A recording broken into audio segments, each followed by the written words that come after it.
Anda mungkin pernah mendengar tumbuhan jamur. Tumbuhan rendah kalori ini memiliki banyak manfaat yang baik bagi tubuh. Jamur yang dapat dikonsumsi seperti jamur tiram, jamur kancing, dan jamur kuping ternyata banyak manfaatnya loh. Kira-kira apa saja ya manfaatnya? Berikut manfaat jamur yang sudah berhasil dirangkum oleh tim redaksi Badar TV. Tumbuhan jamur memiliki kaya akan manfaat, yaitu dapat meningkatkan kekebalan tubuh. Saat pandemi seperti saat ini, tubuh kita mudah lelah. Untuk itu, kita dapat mengkonsumsi jamur untuk meningkatkan kekebalan tubuh kita. Selain itu, jamur juga mengandung vitamin D. Buat kalian yang mungkin kekurangan vitamin D, kalian bisa banget untuk mencoba mengkonsumsi jamur. Tidak hanya mengandung vitamin D, ternyata jamur juga dapat mencegah kanker dan menjaga kesehatan jantung. Kandungan vitamin dan nutrisinya yang ada pada jamur mampu mencegah tumbuhnya sel kanker. Beberapa penelitian juga sudah membuktikannya bahwa jamur dapat mencegah kanker dan menjaga kesehatan jantung. Kalian bisa mengkonsumsi jamur dengan mengolahnya menjadi makanan, seperti tumis jamur saus tiram. Tidak hanya makanan lezat, tetapi kalian juga dapat merasakan manfaat yang ada pada jamur. Jadi, buat kalian yang ingin mencoba mengkonsumsi jamur, kalian bisa mengolahnya menjadi makanan yang lezat kaya akan manfaat. Nah, itu dia tadi pemirsa manfaat yang ada pada tumbuhan jamur. Buat kalian yang tidak suka jamur, jangan ragu lagi untuk mencoba mengkonsumsinya. Karena kini sudah terbukti banyak variasi olahan dan juga manfaat yang baik untuk kesehatan. Selamat mencoba. Tim redaksi Badar TV. Nah, itu dia ya, manfaat jamur luar biasa, Masya Allah. Jadi Allah Subhanahu wa Ta'ala ini memberikan karunia, salah satunya adalah dengan tumbuhan ya, karya alam yang luar biasa. Kita sedang membahas soal jamur nih pemirsa, karena kita kali ini kedatangan tamu seorang pelaku usaha, new business woman luar biasa, Masya Allah, perjuangannya dari tahun 17 adalah Ibu Asih dari Hanara Farm, luar biasa, Masya Allah ya. Jadi kita ini ya konsumsi jamur saat ini sedang tinggi ya Bu Asih ya, betul, karena semakin orang banyak yang tahu dan menyadari begitu besar manfaatnya. Dari tinggi protein, mineral, vitamin, luar biasa. Apalagi di masa pandemi seperti ini ya. Orang kadang-kadang juga bosan makan daging, bosan makan makanan yang itu-itu aja, tapi butuh nutrisi yang tinggi, dan jamurlah ini salah satu jawabannya ya. Ini sudah rapi sekali dikemas sama Ibu Asih. Rata-rata kalau pelanggan yang beli produknya Ibu Asih itu suka cerita nggak? Suka dibikin apa katanya? Oh, banyak sih Mbak. Di antara mereka bikin jamur crispy ya, terus ada yang bikin rendang jamur juga. Wih, baru dengar saya rendang jamur. Yang mana yang suka dibikin rendang? Yang putih, jamur iya. tiram yang putih ya? Iya, itu untuk rendang jamur. Luar biasa. Mungkin karena banyak vegan teman-teman saya juga yang memberikan review bahwa jamur ini adalah satu-satunya tanaman yang rasanya mirip dengan daging gitu ya. Jadi diolahnya pun bisa dengan perlakuan yang sama ketika kita mengolah daging-dagingan gitu.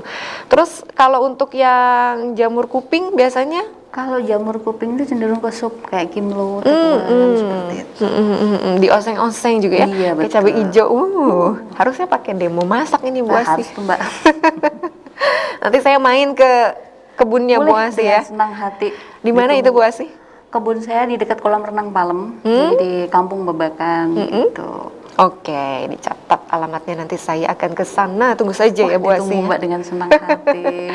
Ini yang paling menarik perhatian adalah ini nih Bu Asih. Jamur kupingnya ini biasanya kan kita lihat cenderung basah ya. Geli Nah, kadang-kadang. seperti ini, Mbak, Iya, Mbak. ini yang Iya. basah. Ini Bu Asih punya satu inovasi. Ibu Asih mengeringkan jamur kupingnya. Biar apa Bu Asih? Pertama, kalau ketika panen melimpah tapi permintaan pasar kurang, nah kita siasati dengan cara dikeringkan, biar awet juga. Terus untuk pengiriman ke luar kota itu hemat kos. Terus biar tidak busuk juga. Gitu. Ya, jadi pengeringan ini adalah salah satu proses dan upaya untuk mengurangi pembusukan ya, mengurangi potensi kebusukan gitu, karena bakteri kan bisa tumbuh di air gitu. Ketika airnya dihilangkan, ini jadi kering seperti ini bisa tahan sampai berapa lama, Bu? Bisa 1 tahun. Bisa 1 tahun? Luar biasa, ini saya simpen ya. Luar biasa, ini bisa bisa tahan 1 tahun dengan metode pengeringan dari Bu Asih. Luar biasa. Boleh dibagikan cara bisa menjadi produk yang secantik ini, prosesnya seperti apa, Bu Asih? Prosesnya untuk seperti ini yang dikeringkan, jadi kita petik langsung, kita cuci, terus kita jemur di bawah sinar matahari. Itu jangan ditutup sama paranet ya Mbak, pinggir-pinggirnya, jadi biar nggak kena debu dari luar. Untuk atasnya kita bisa pakai plastik transparan. Nah itu jadi sinar matahari itu turun langsung gitu. Nggak pakai oven, serius? Tidak. Saya kira pakai oven. Enggak, Saya baru mau nanya ovennya segede apa Ibu Asih? Gitu, kita pakai proses alami biar nutrisi sama tekstur jamurnya tuh masih asli gitu Mbak. Ada perbedaan ketika kita menggunakan alat dan juga bantuan alam ya? Kalau untuk bantuan alat itu nutrisinya berkurang ya, karena sudah dikeringkan dengan alat itu tadi gitu. Tapi kalau dengan jemur matahari ya masih sama gitu, cuma jadi bedanya dia kering. Kemungkinan dari kesegarannya gitu diharapkan lebih terjaga ketika kita menggunakan matahari gitu ya. Luar biasa. Jadi Bu Asih ini pandai menggunakan apa yang sudah tersedia gitu ya dari alam yang sudah Allah Subhanahu wa taala berikan. Luar biasa. Jadi ketika budidaya ini satu rumah ya, ada jamur tiram, jamur kuping, iya. Di satu rumah, dilakukan di satu rumah produksinya. Kita tadi sempat tertunda membicarakan soal hama nih Bu Asih, karena yang namanya perkebunan, pertanian itu identik dengan kendala biologis. Salah satunya adalah hama. Ada hamanya nggak sih kalau jamur? Hama ada 2 Mbak. Apa itu? Hama manusia sama hama binatang. Nih hama-hamanya ya, manusianya ya, yang nggak sabar untuk bikin tumisan nih kayaknya. Gimana itu? Gimana? Kalau hama manusia itu human error. Jadi kita udah kasih tahu standar SOP perawatan yang ada seperti apa, biasanya nggak dikerjain. Gitu. Misal nih dari segi penyiraman ada aturannya kan, nah itu terlalu basah, efeknya media cepat busuk, jadi hasil panen kita itu turun. Gitu. Yang kedua, hama yang kedua binatang, biasanya kayak semut, terus ada ulet juga, ada siput, ada kayak gurem Mbak kalau di Jawa, kalau di sini saya remetuknya yang kecil-kecil. Oh, Drosophila itu lalat buah ya. Rametuk itu lalat buah kan? Itu, iya. Karena dia sifatnya manis kan ya. Kayak karbohidrat, jadi mungkin ya mengundang beberapa serangga untuk hinggap. Jadi hamanya adalah human error dan juga hewan-hewan ya. Yang ketiga itu yang tadi saya sebutkan, hama-hama yang nggak sabar untuk metikin itu untuk jadi tumisannya. Jadi seperti apa penanggulangannya Bu Asih untuk hama-hama itu? Kalau untuk hama human error tadi ya kita kasih tahu sekali 2 kali, kalau nggak bisa ya kita out. Tapi kalau untuk hama yang tanaman ya, hama binatang itu kita semprot pakai cairan pembersih lantai di lantainya. Jadi di bawah itu di lantai itu kita siramin itu pembersih lantai. Jadi mungkin kan aromanya gitu ya, hewan tidak suka, binatang nggak suka. Oh, yang penting bersih ya. Jadi kita alami Mbak, nggak pakai pestisida juga. Jadi perlakuannya itu adalah dengan membersihkan media sekitarnya ya, tidak direct sekitar konsumsi. Media gitu, iya betul. Luar biasa, Masya Allah. Sekali panen, Ibu Asih dapat berapa kilo itu? Tergantung. Kalau untuk saat ini sekitar 50-an kilo. 50 kilo? Iya, naik turun lah gitu. Luar biasa. Dipasarkan kemana saja? Pasar terdekat aja, sama diambil konsumen langsung. Harganya berarti ada perbedaan? Iya betul. Tergantung apa saja? Tergantung, kalau ke pasar kan mereka dijual lagi, jadi harga dari kita lebih miring juga. Tapi kalau untuk konsumen ya mereka juga harga kita lebih miring dari pasar gitu, lebih murah dari pasar. Baik. Berarti yang bantu Bu Asih saat ini ada berapa orang sekarang? Untuk karyawan tetap ada 2, sementara untuk burungan nih ya kita manfaatin warga sekitar, ibu-ibu rumah tangga itu ada sekitar 6 orang. Biasanya itu apa saja yang dikerjakan? Kalau untuk ibu-ibu mau membungkus media, jadi media itu diwadahin manual gitu kan, terus untuk pembibitan juga kita memanfaatkan mereka. Gitu. Jadi ya memberdayakan masyarakat. Memberdayakan masyarakat itu adalah satu hal yang harus kita soroti ya ketika kita melakukan atau memulai sebuah usaha itu adalah tidak hanya untuk diri sendiri ya Bu Asih ya, tapi juga kita bisa bermanfaat bagi orang lain, terutama orang-orang terdekat gitu ya. Iya, Jadi betul. tadi prosesnya itu dari awal adalah pembuatan media, terus pembibitan atau seperti apa? Oh enggak, jadi prosesnya itu dari awal tuh pencampuran media, kita siapin medianya, terus kemudian kita bungkus nih, kita bungkus, sebelum dibungkus kita komposkan dulu, baru kita bungkus, terus kita open Mbak, kita kukus. Itu ngukusnya juga ada timernya juga gitu, nggak sebentar. Terus setelah Baik. itu kita dinginin nih, baru dibibit. Gitu. Baik. Berarti setiap ada karyawan baru sudah tentu sama Ibu diberikan briefing dong ya. Betul. Selain kepada karyawan baru, saya dengar juga Ibu aktif di organisasi ya. Ibu aktif memberikan sharing-sharing ilmu, itu seperti apa, boleh diceritakan? Kebetulan saya terpilih jadi pendamping UMKM Beken yang sekarang mau berjalan di Kabupaten Bekasi. Masya Allah. Jadi kita meng-up ya untuk UMKM itu biar naik kelas gitu Mbak. Biar mereka itu bisa maju gitu. Luar biasa. Jadi niatnya Ibu adalah memajukan para pelaku-pelaku usaha ya. Ini program pemerintah Kabupaten Bekasi. Masya Allah. Bagaimana Ibu bisa terpilih waktu itu? Waktu itu rekomendasi dari kecamatan, terus kebetulan saya juga peserta UMKM juara dari provinsi. Dan kebetulan juga kemarin Jamur terpilih mendapat kunjungan dari Dinas Koperasi ke Provinsi Jawa Barat.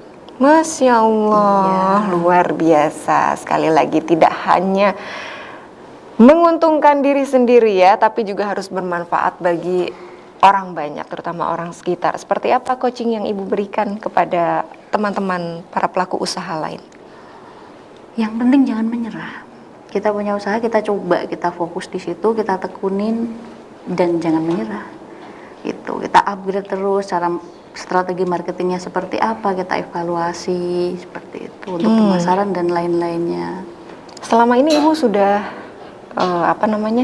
jalan-jalan kemana aja nih untuk memberikan sharing-sharing ilmu soal bisnis? Jalan-jalan paling di sekitar aja sih Mbak, masih di sekitar Bekasi aja. Jadi tugasnya Ibu sebagai pendamping UMKM untuk Kabupaten Bekasi. Iya. Itu adalah memberikan Jadi sharing ilmu ya. Pendampingan untuk UMKM yang nantinya akan terpilih. Kebetulan program ini akan berjalan di bulan ini ya dari pemerintah itu. Nanti akan mendampingi UMKM yang terpilih itu untuk maju kan, jadi kayak kompetisi gitu. Pendampingannya seperti apa yang Ibu berikan? Pendampingannya mereka dapat pembimbingan, pembinaan juga gitu Mbak.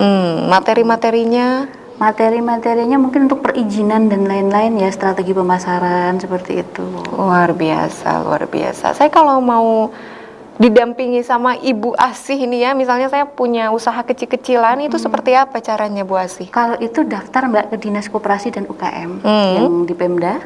Iya. Di sana kita daftar usaha kita apa, ingin dapat pendampingan dari dinas gitu. Nanti akan direkomendasikan dari kecamatan mana gitu. Nanti dimasukkan ke grup per kecamatan. Ini dia ya. Ini salah satu yang luput dari perhatian beberapa pihak. Jadi UMKM ini kadang-kadang bingung gitu Bu Asih ya. Iya. Saya ingin lebih maju, saya ingin meningkatkan level usaha saya, tapi tidak tahu mau mulainya dari mana. Mudah-mudahan Ibu Asih ini memberikan informasi seperti tadi, ini bisa bermanfaat sekali ya bagi para pelaku-pelaku usaha yang sedang menyaksikan tayangan kita. Jadi sekali lagi produknya Ibu Asih ini ada jamur tiram putih, jamur tiram coklat ini bukan? Yang di sana. Masih dirahasiakan. Nanti kita akan lihat di segmen berikutnya. Dan juga jamur kuping ya, jamur kupingnya ada yang dikeringkan juga ini supaya lebih awet. Nah, ini rencananya sama Bu Asih nih, apakah sudah sampai sini aja nih zona nyamannya Bu Asih atau seperti apa rencana ke depannya? Tidak. Saya pengennya tuh jadi produsen jamur yang paling tidak ya bisa mensuplai untuk pemasaran Kabupaten Bekasi. Gitu. Yang bisa mensuplai Kabupaten Bekasi kan Kabupaten udah Bekasi. Bu sekarang. Gimana? Kenapa? Kan udah sekarang juga. Iya, tapi kan belum Mbak. Kabupaten Bekasi masih didominasi dari Oke. eksportir Pak. Oke, itu pesaing-pesaingnya Bu Asih ya Pesaing-pesaing, masih. betul. Oke, langkah apa berarti yang harus mulai dilakukan dari sekarang Bu Asih Langkah menuju saya target itu? memperbanyak produksi, memperbanyak hasil panen seperti itu dan memberdayakan masyarakat gitu biar mereka juga apa ya dapat penghasilan juga gitu. Jadi saya panen banyak, mereka juga ada penghasilan tambahan juga gitu. Jadi ya strategi marketingnya juga sih Mbak. Pernah ada nggak sih Bu dalam perjalanan bisnisnya Ibu pernah ada perasaan, aduh nyerah deh Nyerah itu. ganti aja gitu produknya gitu, pernah nggak Bu? Dalam dunia usaha pasti ada kegagalan ya Mbak. Kuncinya cuma ada dua pilihan. Oke, apa itu? Yang pertama berhenti, stop, yang berarti kita gagal. Atau kita lanjut dengan resiko kita gagal tapi kita belajar. Yang kedua sukses. Oke, jatuh bangun lagi gitu ya, seperti lagu Bu Asih. Jangan nyanyi tapi ya. Kita akan lanjutkan obrolan seru kita ya usai jeda berikut pemirsa. Jangan kemana-mana, tetaplah bersama kami di